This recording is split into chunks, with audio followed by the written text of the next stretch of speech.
Bienvenidos. Damos gracias al Señor por esta linda oportunidad de volvernos a encontrar aquí para estudiar su palabra. Les recordamos que estamos estudiando durante todo este trimestre la carta del apóstol Pablo hacia los Corintios. Y esta semana tenemos un título muy hermoso. Y hemos utilizado como texto base 1 Corintios 11:26. Acompáñame a leerlo. Así pues, todas las veces que comiereis de este pan y bebiereis de esta copa, la muerte del Señor anunciáis hasta que Él venga. Meditando en este pensamiento de la palabra del Señor, vamos a orar. Te invito, acompáñame. Eterno Dios y Santo Padre que estás en tu trono de amor, de misericordia y de bondad, queremos agradecerte por esta linda oportunidad nuevamente de estudiar tu palabra.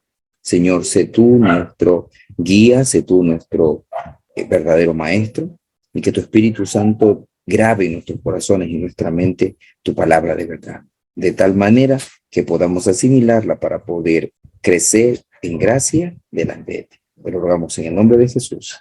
Amén y amén.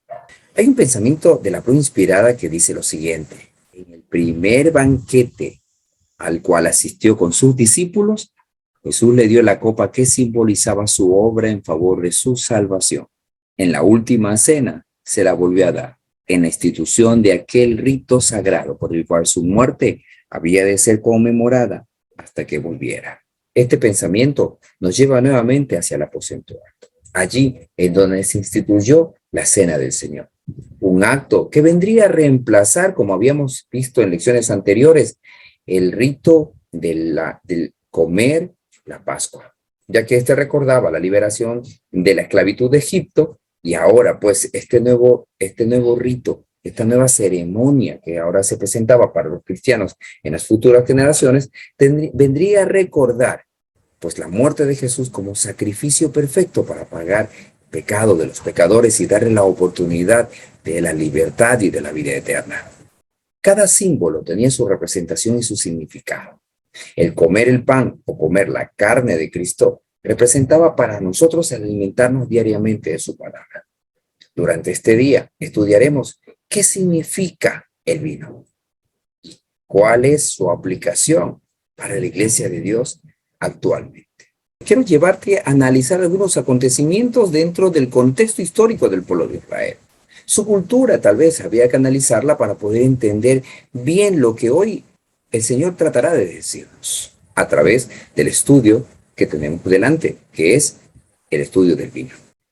En el antiguo Israel, la expresión vino tenía algunas connotaciones y por ende podríamos aplicarlo al español de algunas maneras. Por ejemplo, cuando Noé se bajó del arca, sembró una viña y pues comió o bebió el fruto de la viña, según lo que nos dice Génesis capítulo 9, verso 21, Noé se embriagó. La palabra hebrea que se utiliza aquí como vino es yayin, que tiene como representación efervescencia, fermentación, producto que produce intoxicación. Ya podemos ir teniendo la idea de a qué tipo de vino se estaba refiriendo. Sin embargo, en Isaías, el texto que utilizamos para el estudio del día de hoy, nos muestra que utiliza otra expresión y otro concepto de este término, vino. Isaías 65:8 dice que este mosto que se ve en un racimo muy hermoso, pues es utilizado como una gran bendición. No lo desperdiciamos, dice el profeta Isaías. Cuando se refiere a mosto, se está refiriendo al producto sacado recién del lagar de las uvas que han sido pues estrujadas, y obviamente sale un jugo natural de uva, fresco, recién obtenido. A eso se lo conoce como mosto. Tanto en el libro de Génesis 9:21 como en el libro de Proverbios capítulo 23, verso 31, cuando nos dice no miréis al vino cuando rojea. ¿Por qué? Y bueno, algunos detalles. Y también en el libro de Números, capítulo 15, versículo 5, en donde nos habla del vino para la libación que se le solicita como ofrenda a los israelitas para que llevaran al servicio del templo. Cada uno de estas expresiones que se utilizan aquí tienen la misma connotación en hebreo, yayin, que significa vino fermentado. Sin embargo, así como en Isaías se utiliza esta expresión mosto para hablar del jugo de uva sin fermentar, también se utilizan en otros textos que por ahora los omitimos por el tiempo. Pero tenemos la idea entonces de que cuando se expresa en el Antiguo Testamento acerca de vino, está hablando o posiblemente del jugo de uva sin fermentar, o también está hablando del vino que se fermenta. Esto es importante tenerlo en idea porque en el Nuevo Testamento ocurre casi lo mismo. En estudios anteriores habíamos tocado los textos de San Juan capítulo 2, versos del 1 al 10 que nos hablaban de las bodas de Canaán. Y pues también allí Jesús había transformado el agua en vino. La expresión es la misma. Y durante todo el Nuevo Testamento encontramos la expresión vino con la misma terminología en griegos, oinos. Cuando el apóstol Pablo le recomienda a Timoteo que tome vino mezclado con agua por causa de su estómago, en 1 Timoteo capítulo 5, verso 23, encontramos esta expresión de igual forma con el término oínos. Igualmente, cuando el consejo del apóstol Pablo para escoger ancianos, diáconos, en el capítulo 3 de 1 de Timoteo, versículo 8, les dice que no sean dados al vino o al mucho vino. La expresión vino también tiene esa terminología, oínos. Y entonces, diríamos nosotros, ¿a qué vino se está refiriendo? Pues es importante que nosotros determinemos esto antes de entrar al estudio de hoy. El término oíno se aplica de acuerdo al contexto. Hay momentos en que ese término oíno se une con la expresión gleucos, que significa jugo recién sacado o jugo fresco de uva. Luego también se une con el término fermentación. Y es importante que nosotros lleguemos a una conclusión correcta para tener la idea, porque podríamos llegar a enfocar de que Jesús, cuando hizo el milagro de las bodas en Canaán, sacó vino. Y sí, no le damos el significado correcto, podríamos llegar a tener una idea distorsionada de lo que Jesús hizo. El término utilizado aquí es que sacó el mejor vino. Es lo que el Maestresala le expresa. Ojo que el mejor vino no era específicamente el más añejado o el que tuviera mucho tiempo. ¿Saben ustedes que para obtener un buen jugo de uva había que tener un cuidado en su proceso? Porque este jugo de uva inmediatamente expuesto al ambiente o al oxígeno se fermenta. Las bacterias u hongos inmediatamente comienzan su proceso de fermentación y mantenerlo fresco era casi imposible. Eso implicaba que pasadas algunas horas ya comenzaban su proceso de fermentación. Y ahí no era tan agradable, porque para que el vino sea agradable, necesariamente añadirles algunos componentes para que cambie su sabor. Sin embargo, cuando es jugo fresco de uva, pues tiene un excelente aroma y sabor, y obviamente esos componentes como el resveratrol, que es un antioxidante que aunque se encuentra en el vino de uva fresco con el fermentado, no tienen los mismos efectos secundarios el uno que el otro. El vino fresco de uva te permite la restauración inmediata de tus funciones biológicas, lo que no ocurre con el jugo o con el ya vino fermentado, conocido también como alcohol, ya que este inhibe las capacidades mentales y no te permite razonar, lo que nos permitiría a nosotros llegar a pensar ahora y hacernos una pregunta. ¿Qué clase de vino ofreció Cristo en las bodas de Canaán y en el servicio de la comunión en la cena del Señor? Pues entonces aquí podríamos decir, ¿Jesús produjo vino fermentado? ¿O permitió que sus discípulos tomasen, él y sus discípulos tomasen vino fermentado esa noche allí en el aposento alto? Pues ya tenemos nosotros el fundamento para tener una idea clara. En el Antiguo Testamento se utilizaba la expresión vino para decir que era o jugo de uva fresco o jugo de uva fermentado, también conocido como producto alcohólico o alcohol. En el Nuevo Testamento se utilizaba la misma expresión, oínos, pero de acuerdo al contexto, se podría interpretar como un jugo fresco, recién sacado, en todo su esplendor, sin iniciación de la fermentación, o un producto ya fermentado. ¿Qué crees tú que Jesús fabricó?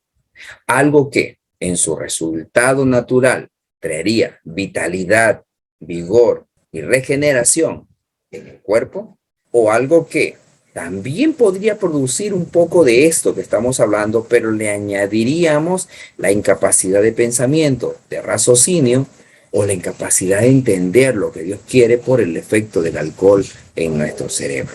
La respuesta, pues, es clara.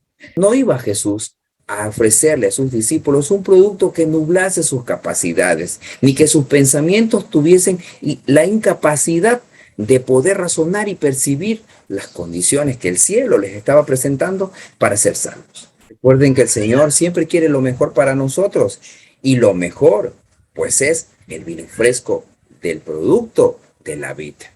Tenemos nosotros en este momento una respuesta clara al producto que el Señor presentó, no solamente en las bodas de Caná, sino también allí esa noche en el aposento alto. Sin embargo, los hombres tratamos de darle una connotación que no es correcta. Y estoy seguro que si le preguntamos al Señor, ¿por qué ocurre esto? Y Él diría, por la dureza de vuestros corazones. Pero al principio no fue así. Tenemos algunos pensamientos de la pluma inspirada que te invito a que me acompañes a leer. El vino que Jesús proveyó para la fiesta y que dio a los discípulos como símbolo de su propia sangre fue el jugo puro de uva. A esto se refiere el profeta Isaías cuando habla del mosto en un racimo y dice, no lo desperdicies, que bendición hay en él. Isaías 65:8. El rito de la comunión señala la segunda venida de Cristo. Estaba destinado a mantener esta esperanza viva en la mente de los discípulos. En cualquier oportunidad en que se reuniesen para conmemorar su muerte, relataban cómo él, tomando el vaso y hechas gracias, les dio diciendo, bebed de él todos, porque esto es mi sangre del nuevo pacto, la cual es derramada por muchos para remisión de los pecados. Y os digo que desde ahora no beberéis más este fruto de la vid hasta el día cuando lo tengo de beber de nuevo con vosotros en el reino de mi Padre. En su tribulación hallarán consuelo en la esperanza del regreso de su Señor. Les será indecible, precioso el pensamiento, todas las veces que comieres este pan y bebieres de esta copa, la muerte del Señor anunciáis hasta que venga. Era necesario que el pensamiento de los hombres esté claro, que sus capacidades mentales no estén nubladas ni embotadas, menos incapacitadas de recibir y de recordar las preciosas promesas de la segunda venida de Jesús. Por esa razón es imposible que el Señor haya permitido que sea jugo de uva fermentado el que los hombres tuviesen que tomar para este acontecimiento.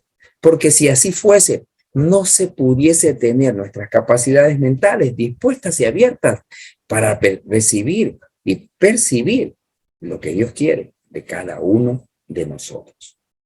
Hay preciosas promesas que el Señor presenta para nosotros. Y para poder recibirlas tenemos que tener nuestros pensamientos y mente bien claros. Vamos a leer un texto de la palabra de Dios que dice lo siguiente. Acompáñame a leer. Primera de Juan 1:7.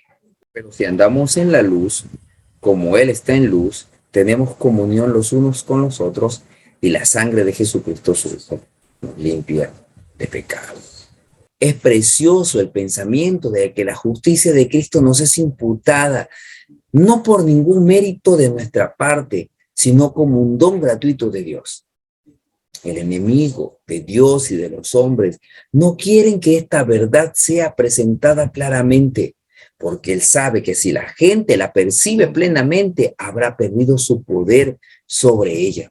Por eso es importante que nosotros, cuando leamos la palabra de Dios, tengamos nuestra mente clara, saber que la sangre de Jesucristo representada en esa copa y en su contenido en sí, tenía como símbolo sagrado, pues la sangre derramada en la cruz del Calvario por nosotros y para pagar nuestros pecados. Vamos a leer los siguientes pensamientos. Te invito a que me acompañes. Esta fe sencilla, que acepta al pie de la letra lo que Dios dice, debe ser estimulada. El pueblo de Dios debe poseer la clase de fe que se hace del poder divino, porque por gracia sois salvos por la fe, y esto no es de vosotros, pues es un don de Dios. Efesios 2:8. Aquellos que creen que por el amor de Cristo Dios ha perdonado sus pecados, no deben por causa de la tentación dejar de seguir peleando la buena batalla de la fe. Su fe debe volverse cada vez más fuerte hasta que su vida cristiana, como sus palabras declaren, la sangre de Jesucristo nos limpia de todo pecado.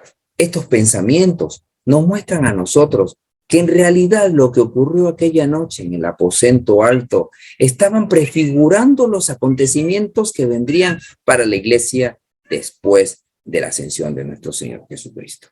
Dejar bien en claro en la mente de los creyentes que el comer el pan era la comunión diaria con nuestro Señor. Eso no implica que nosotros no estudiamos la palabra en grupo o como lo hacemos a través de este video. Pero esto no reemplaza nuestra comunión diaria. El beber la copa o lo que contiene la copa, ese símbolo del fruto de la vid fresco sin fermentar, implicaba que lo que nosotros asimilásemos para el desarrollo cristiano no debía venir mezclado de ideas que pues lo único que llevan es a la confusión de los hombres. Hay muchos que han hecho inclusive de la copa una doctrina. Hay otros que de su contenido, que era vino fermentado o era vino sin fermentar. En realidad, las cosas son claras, pero eso no es tema de salvación. Lo que signifique eso para nosotros y cómo la asimilemos cada uno en nuestro crecimiento cristiano es ese. El que no dejemos de participar, el que lo hagamos de forma sincera y sencilla, el que tengamos en nuestros pensamientos siempre que eso representa el sacrificio hecho en la cruz del Calvario para pagar nuestros pecados y que nos mantenga en constante desarrollo cristiano, es lo que es importante para nosotros. Mis queridos amigos, te invito, si alguna vez has tenido la oportunidad de participar en un rito como este, te invito a que lo sigas haciendo. Si por alguna razón ya no participas de ellos, porque las circunstancias ahora así lo permiten, te invito a que renueves tu pacto con el Señor y que algún momento vuelvas a ser participante de este hermoso rito de la Santa Cena. Que el Señor nos bendiga. Vamos a orar para despedirnos. Eterno Dios y Santo Padre que estás en tu trono de amor, te agradecemos por esta linda oportunidad que nos regalas de estudiar tu palabra y ahora comprender muy claramente que este símbolo del vino representa la sangre derramada en la cruz del Calvario por mí. Y yo al beberla, sin ningún tipo de contaminación, ni ningún tipo de combinación humana, es la que debo recibir para mi crecimiento cristiano. Te ruego, Señor, que así mismo bendigas a cada uno de los que participan en este estudio virtual y que tu bendición alcance a todos los hombres en la tierra. En el nombre de Jesús. Amén. Gracias por acompañarnos en el estudio. Te recuerdo que esto no suple tu devoción diaria. Esto te ayuda a tener una idea clara de lo que se está estudiando, pero tu devoción personal es la que va a ayudarte a crecer en realidad en la gracia. Si deseas mayor información, te invitamos a que cada noche nos acompañes aquí en el aposento alto, en donde estudiamos la palabra de Dios de una manera mucho más profunda a través de las plataformas de Zoom y de Facebook. Así que si deseas algún momento, acompáñanos. Después de esto, no queda más que despedir y desearles las más ricas bendiciones. Se despide de ustedes el evangelista. Nos vemos en el siguiente estudio. Que el Señor te bendiga.